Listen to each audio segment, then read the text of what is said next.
going to be a sweet new year.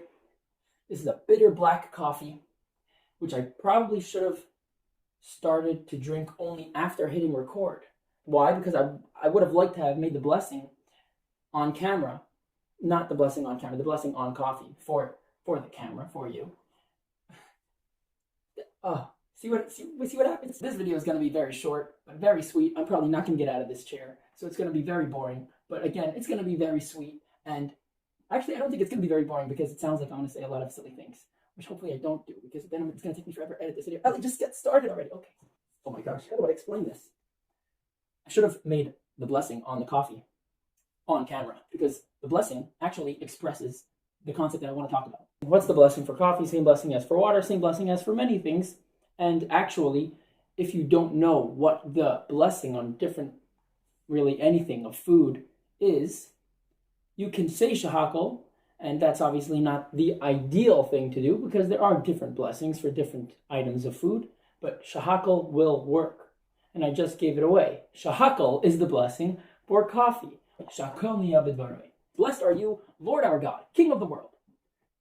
That everything, shahakal niya, is being bidvaroi, with his word, or by his word. We are starting the Torah anew, not just the book of Genesis, but the very first Torah portion, the Genesis of Genesis, the very first Torah portion in Genesis, Bereshis, which means in the beginning. And it means a lot more than in the beginning. Let's talk about the creation of the world. Well, you know, Hashem created the world, right?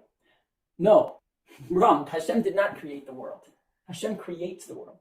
Hashem animates, recreates the world at every single moment. We need to be cognizant of the fact that we are constantly dependent on Hashem. Not so we feel like nothing, but so that we feel like something. Because you can ask the question, do we exist? Does the world exist?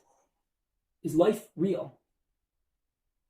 Well, let me first play the side that doesn't seem so obvious. No, nothing's real, nothing really exists, we're not really here, because we're so dependent upon God to be constantly brought into life.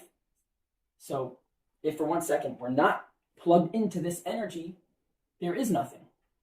So we're really nothing.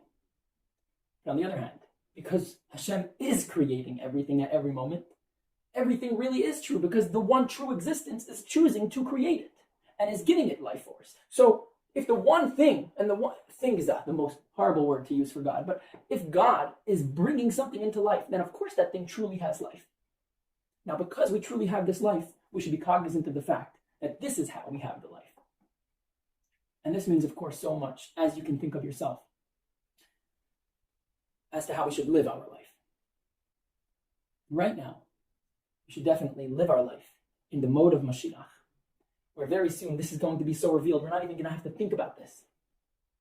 So live with more joy and more love for your fellow, because we're so one. Let's learn more Torah, do another mitzvah, have a wonderful Shabbos. The way we conduct ourselves on this Shabbos sets the tone for the year. So have a Mashiach mode Shabbos, and we're going to see Mashiach sooner than we think.